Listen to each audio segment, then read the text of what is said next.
E no programa Hora e a Vez da Pequena Empresa de hoje, vamos ouvir os doutores Marcos Tavares Leite e Marcos Bernardini e o contabilista Vitor Estanquevicius com assuntos importantes para você, empresário.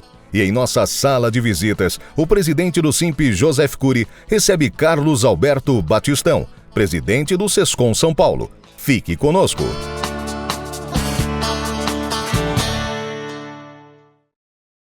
Todos nós, pessoas físicas, quando precisamos de crédito, vamos até o mercado financeiro e procuramos o banco, que vai nos oferecer, nos ofertar a menor taxa de juro possível.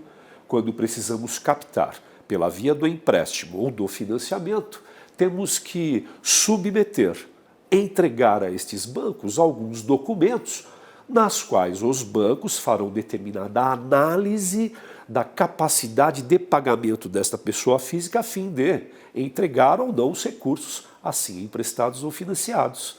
Naturalmente, o banco vai lhe pedir, enquanto pessoa física, alguns documentos pertinentes para esta análise, como, por exemplo, olerites de pagamento, recibos de prolabore, se sócio for de determinada empresa, contratos de prestação de serviços e até mesmo, como não, até a declaração do imposto de renda da pessoa física do ano anterior, do último ano entregue, apresentado, no caso, 2023. O banco vai querer perceber, através desta análise, se você, pessoa física, tem capacidade de pagar, de assumir, de honrar este parcelamento pela via do empréstimo ou financiamento. O mesmo caberá, o mesmo valerá para as pessoas jurídicas de qualquer porte e tamanho. O banco, antes de emprestar ou financiar a pessoa jurídica, também fará esta análise. O banco vai solicitar à pessoa jurídica, aos administradores da pessoa jurídica, uma série de documentos, dentre os quais, por exemplo, relação dos últimos 12 faturamentos brutos, 12 meses, 18 meses, 24 meses, para avaliar a capacidade de pagamento da empresa. Vai solicitar, como não, a possibilidade de algumas garantias, como estoques, como o aval em notas promissórias dos sócios, dos acionistas. Vai solicitar à empresa, à pessoa jurídica, a entrega, a apresentação das demonstrações contábeis ou financeiras do ano anterior, de 2023, do exercício findo no ano passado, de 2022, de 2021, a fim de avaliar através de determinados cálculos, índices financeiros, qual é a capacidade de absorção no fluxo de caixa desta empresa. Por índices financeiros, avaliaremos através das demonstrações contábeis qual é a liquidez de curto prazo, de longo prazo, capacidade de endividamento e daí vamos. Agora, como as demonstrações contábeis ou financeiras, elas são anuais, o exercício finda em 31 de dezembro de cada ano, de 31 de dezembro de 2023 até agora, meados de 2024, há um largo espaço de tempo. Então, naturalmente, os bancos também pedirão à pessoa jurídica a entrega, a apresentação de balancetes. Balancetes do mês de janeiro, fevereiro, março, até junho, julho de 2024, se tiver conciliado, bem elaborado, como sempre os contadores o fazem, para verificar em tempo mais atual se a sua empresa tem condições de honrar, de cumprir os compromissos assumidos pela via do empréstimo e do financiamento. É isto. Fui claro? Muito obrigado a todos. Foi uma grande satisfação. Até a próxima oportunidade.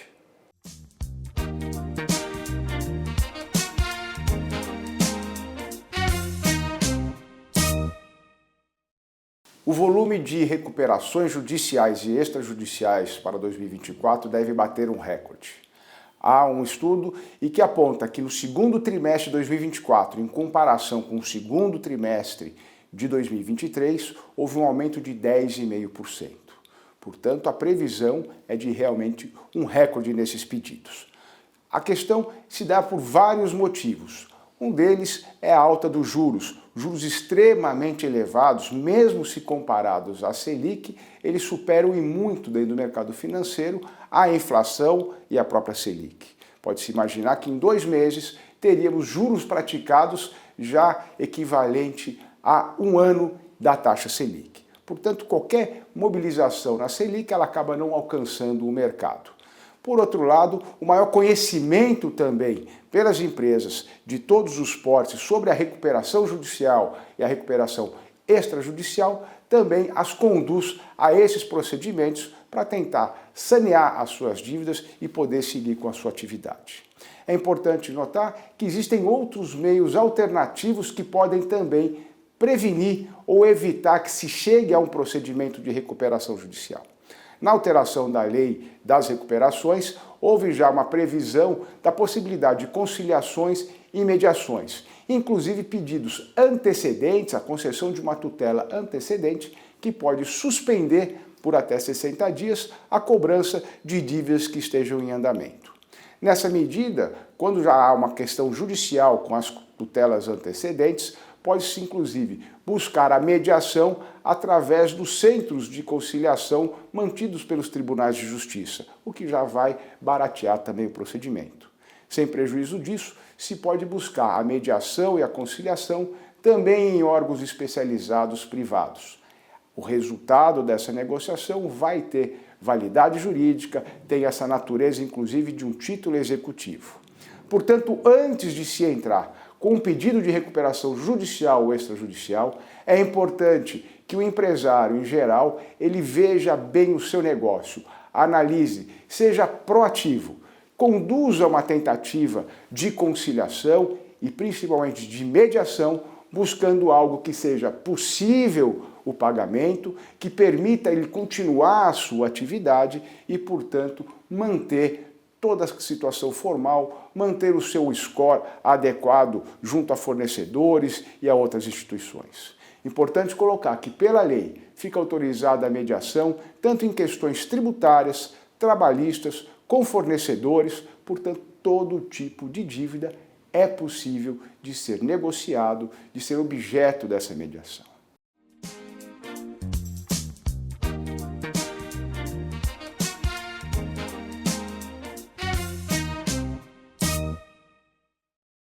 Hoje, na sociedade da informação, tudo que a gente faz é pela internet, por meio de aplicativos, pelo celular. Os criminosos se utilizam disso, se utilizam dos nossos dados e eles estão cada vez mais criativos para dar golpes e roubar os nossos dados. E o consumidor, ele é a parte mais frágil. Ele acaba, por vezes, caindo em golpes sem saber exatamente até para que ele precisa daqueles dados, para que ele fornece aqueles dados ou o que o golpista, o fraudador, pode fazer com aqueles dados.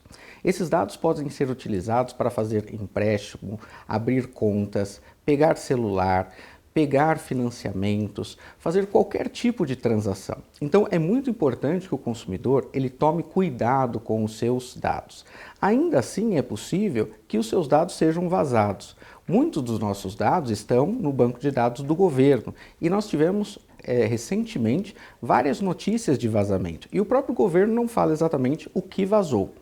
Por conta disso, é importante que o consumidor acompanhe todas as suas transações, todas as instituições bancárias, verifique nos bancos de dados de negativação se eventualmente ele tem algum tipo de negócio feito que ele não reconheça. Além disso, o consumidor precisa observar se ele não cai em algum tipo de golpe pelo e-mail, pela internet, por meio de SMS, golpe de WhatsApp e vários golpes. Ainda assim, se eventualmente ele cai em algum golpe, se for bancário ou se for em alguma telefonia, essa empresa, esse fornecedor, ele é responsável pelos dados do consumidor. E qualquer tipo de prejuízo que o consumidor tenha em razão disso, ou o banco, a instituição financeira ou a empresa de telefonia é responsável por reparar todo o prejuízo que eventualmente o consumidor tenha. Existem alguns sites que você pode pesquisar, né, se teve algum vazamento de dado e se o seu dado, se os seus dados, as suas informações eventualmente foram vazadas. Na dúvida, consulte um advogado e não faça nenhum tipo de transação sem antes observar exatamente se aquilo é seguro. E você tem direito à indenização no caso de vazamento de dados, somente se esse vazamento de dado trouxe para você algum tipo de prejuízo. Não faça nada sem consultar um advogado e sem pesquisar num site confiável.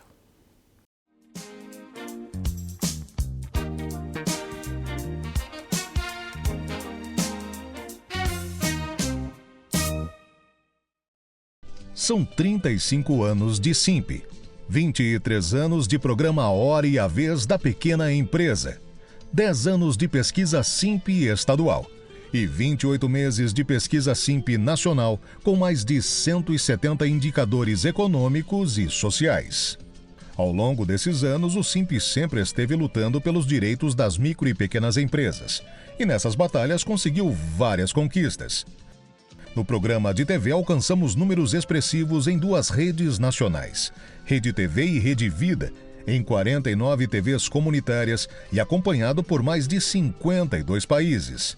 E mais de 8 milhões de visualizações por mês nas redes sociais. Sempre ao lado do empresário, o Simp participou da criação e elaboração do MEI, esteve presente na reforma tributária com a inclusão e manutenção do Simples Nacional como sistema tributário para a microempresa. A manutenção do Simples e aumento do teto. E, aliás, foi a nossa conversa essa semana com Bernardo Api, que prometeu a manutenção do Simples. Vários parlamentares prometeram a manutenção do Simples. Presente também no Conselho do Banco do Povo e convidado pelo Presidente da República para participar do Conselho de Desenvolvimento Econômico Social Sustentável com importante atuação. Fomos nomeados para o CODAM, Conselho de Desenvolvimento de Ambiente de Negócios do Ministério do Empreendedorismo, da Microempresa e da Empresa de Pequeno Porte. Além da participação nas frentes parlamentares estadual e nacional, tal como parcerias na Prefeitura Municipal e no Governo do Estado de São Paulo. Apoio, elaboração da lei e implantação no Fórum Permanente da Micro e Pequena Empresa. Essas são algumas de nossas vitórias e conquistas. Tudo isso para você que reconhece e aprova o Simp. Pesquisa presencial Datafolha de junho de 2023 aponta que 18 milhões de pessoas acima de 16 anos conhecem o Simp. E 96% dos que conhecem o Simp avaliam a entidade como importante para a representação e defesa das micro e pequenas indústrias. O Simp cresceu e existe porque você existe. Juntos somos mais fortes. Obrigado. Simp, 35 anos ao seu lado. Acesse agora www.simp.org.br.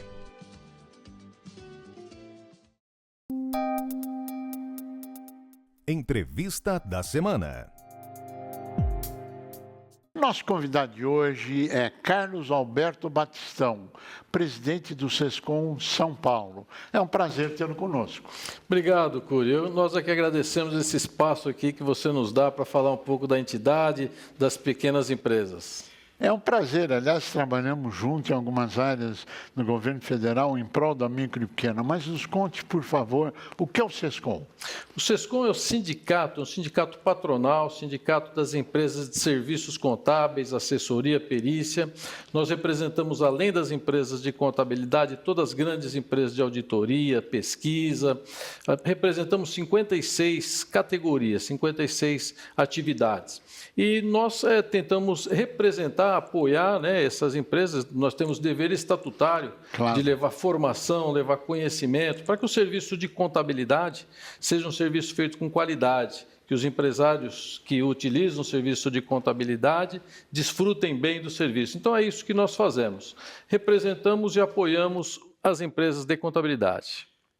Vocês têm um portal, não tem? Temos sim.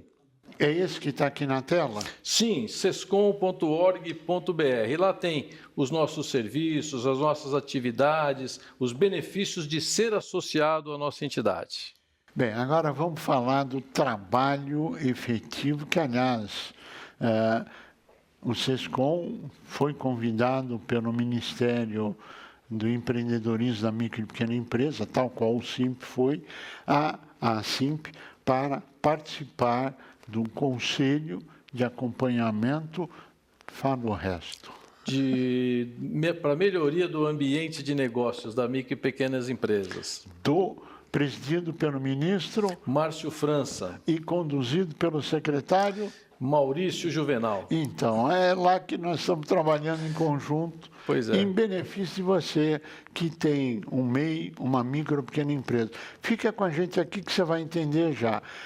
Nesse momento atual, quais são os grandes movimentos que você acha importante, que, aliás, você colocou nessa reunião do acompanhamento do ambiente de negócios da micro e pequena e sugestões futuras em relação ao Acredita, não é isso? Sim, em relação ao Acredita, mas nós entendemos, Cury, que as micro e pequenas empresas precisam de apoio do governo. Total. Os micro e pequenos empresários começam, às vezes, por opção, por uma ideia, mas às vezes por necessidade. E eles precisam de apoio. Se eles não tiverem apoio para crescer, para gerar empregos, amanhã o governo vai ter que apoiá-los de outra forma, através de benefícios. Então, nós entendemos que esse ministério, criado agora nesse governo e com o ministro Márcio França, precisa dar apoio. Apoio com o projeto Acredita, apoio com parcelamento, às vezes, de impostos, mas tem outras solicitações que nós fazemos. Grandes. Por exemplo, a gente vem pedindo há bastante tempo a elevação do limite do Simples. E eu até usei a palavra errada, não é bem elevação, é uma correção. Porque atualização. Ela está defasada desde 2018, em 75%. E o que acontece? As empresas ficam com medo de crescer. Então, elas precisam, primeiro, nós precisamos de ter uma elevação do limite do Simples. Isso a gente vem pedindo sempre ao governo e a gente encontra aí resistência da Receita Federal. Está parado no Congresso Nacional há mais de 2 anos para ser pautado para votação da atualização no teto, apesar de todo o trabalho da Frente Parlamentar de Empreendedorismo, da Frente Parlamentar da Micro e Pequena Empresa, absolutamente real. E a Receita Federal não quer essa atualização. Não quer essa atualização. Mas vamos lá. Parece que a Receita Federal não gosta das empresas do Simples, não quer apoiar os pequenos empresários. Nesse projeto que você citou, o relator é o deputado Marco Bertaioli, que a gente teve com ele várias vezes, e ele conseguiu aprovação nas câmaras, né, e nas comissões, e falta ser aprovado só no plenário, falta ser pautado no plenário para ser votado. Ele corrige os limites do Simples e ele indexa. Porque é importante também não é só corrigir, é indexar. Claro. Para que a gente não fique todos os anos com o Pires na mão solicitando a elevação do limite do Simples. Mas, além disso, a gente pleiteia o fim dos sublimites. Porque o limite hoje é 4.800.000, mas tem o sublimite de 3.600.000. Isso. Quando chega nesse sublimite, o empresário precisa apurar, se ele for de serviços, o ISS separado. Se ele for comércio, tem que apurar o ICMS separado. Tudo que era relativamente simples se tornou complexo. É verdade. Então, o fim do sublimite é importantíssimo. Agora, um outro pleito que a gente tem também com relação ao Simples Nacional... Aliás, até agora, todos esses pleitos, nós estamos em conjunto trabalhando nisso, mas vamos lá. Levamos de novo para o Ministério da Micro e Pequena Empresa. Verdade, né? A gente leva sempre que pode, vai lá e oficia isso. Toda vez que a gente fala com algum deputado, vamos lá. Agora, tem um outro pleito, Cury, que isso não está no projeto, né, que está para ser aprovado, é o seguinte: as empresas são excluídas do Simples Nacional por débitos. E nós entendemos que elas não precisam ser excluídas, não devem ser excluídas, porque o Simples Nacional agora é um regime de tributação, é uma opção tributária. Isso. Não é mais... benefício fiscal. Benefício fiscal, exatamente. Então, veja, se não é um benefício, a empresa não deve ser excluída, porque hoje, lucro real não tem exclusão por débito. É verdade. Parcela o débito. Lucro presumido não tem exclusão por débito. Então, as empresas do Simples, o que deveriam? Parcelar os seus débitos, ter opção de parcelar também e fazer o pagamento e continuar no Simples Nacional. Essa exclusão por débito deixa a faca no pescoço das empresas do Simples Nacional. Depois de um período de recessão, um período de pandemia, a gente precisa de apoio nas empresas e não excluí-las de uma opção tributária. Concordamos totalmente, com um adendo a mais.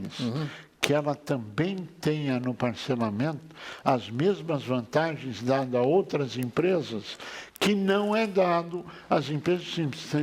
Além do impeditivo do parcelamento, tributário impeditivo das condições especiais do parcelamento. Ou seja, estamos na mesma página, com as mesmas bandeiras. Mas, por favor, e vamos às lá. vezes esse parcelamento vem na última hora, porque elas têm que optar pelo regime anualmente. Sim. Então, em janeiro, elas têm que estar tudo em dia. E o parcelamento vem, o sistema da Receita Federal não funciona, o contador sofre, o empresário sofre. Então, não tem por que excluir. Esse é um pleito que nós fazemos, vamos continuar pedindo, acho que a gente faz isso juntos, Claro. porque isso é apoio à micro e pequena empresa. Sem dúvida. E se nós olharmos para esse quadro, existem discursos maravilhosos em prol da micro e pequena, mas na hora da prática as coisas não acontecem. Por exemplo, o Marco Bertaiolo, que já nos honrou participando aqui, etc., como consigo, com a entidade, etc., mas na hora da implementação, as forças ocultas impedem que esse benefício chegue, apesar de o Executivo querer que esse benefício chegue. Agora, qual a sua avaliação do Ministério do Empreendedorismo da Micro e Pequena Empresa, da empresa de pequeno porte? Nós apoiamos desde o primeiro momento, brigamos pela implementação e agora eu acho que ela tem que apresentar resultados e ela está trabalhando para isso. Qual a sua avaliação? Esse ministério é muito importante para dar, de fato, representatividade às micro e pequenas empresas. As empresas que empregam a maioria da mão de obra do país, né? Ou seja, geram emprego. Se elas não tiverem apoio, não tem emprego, a economia começa a sofrer. E o Ministério, eu entendo que ele vem em boa hora e que ele está com excelentes ideias. Está. Né? Ouvindo a sociedade, né? A gente apresentando os nossos pleitos. E ele querendo, de fato, implementar, até para ser um ministério respeitado e mantido. Né? Claro. O que precisa é que, de fato, ele tenha força, porque não adianta só criar um ministério, ele tem que ter força, porque ele tem que ter força para brigar com essas grandes forças aí que você Forças citou. ocultas. Forças ocultas, que a gente sabe onde quem estão as forças ocultas. Sim. Contra parcelamento, contra o Simples, está lá dentro da Receita Federal. Essas são as forças ocultas, né? É verdade. Então, precisa ter representatividade. O governo, de fato, tem que falar, ó, vocês têm o nosso apoio e apresentar os projetos que, de fato, ajudem o micro e pequeno empresário. Não só nessa parte tributária que nós falamos, como também na parte de incentivos. Claro. Incentivos tem vários parcelamentos beneficiados para a agricultura e outros. Os micro e pequenos empresários também podem ter. Porque se tiver um financiamento com a Selic de 10,5%, mais juros, ele não consegue pagar. Isso não é um financiamento adequado para quem está começando, para o pequeno empresário. Reforma tributária que está em grande discussão. Qual a sua avaliação? Bom, nós apoiamos a reforma tributária, entendemos que o Brasil precisa dessa reforma, porque hoje o complexo tributário é muito grande, a gente fica com uma insegurança jurídica, ninguém sabe qual imposto está pagando e a transparência. Agora, ela não pode trazer, por exemplo, a perda de competitividade para as empresas do Simples Nacional. Então, nós precisamos, pensando em micro e pequenas empresas, tem outros pleitos, mas para a micro e pequena empresa, ela precisa ter e transferir crédito. Sim. Senão ela vai perder competitividade. Isso. Se ela estiver no meio da cadeia produtiva e ela não puder se creditar dos produtos, das suas compras, sim, e transferir crédito, as empresas do lucro real ou outras empresas não vão querer comprar de uma empresa do Simples Nacional. Verdade. E o Simples Nacional precisa ser mantido. O Simples Nacional, ele gera 70% dos empregos formais, né, as empresas do Simples Nacional, e ele age e move a economia. Né? Carlos Alberto Batistão, nós queremos agradecer muito a sua participação, dizer da honra e privilégio de estarmos trabalhando em conjunto em prol da micro e pequena empresa, não só no Conselhão, mas no Congresso e várias outras atividades, e tenho certeza que cada vez mais a classe do contabilista como um todo, junto com o micro e pequeno, para um Brasil melhor, porque é o mercado interno brasileiro que ali está. A você que esteve conosco, nosso mais profundo agradecimento, com a certeza que estaremos juntos na semana que vem. Até lá.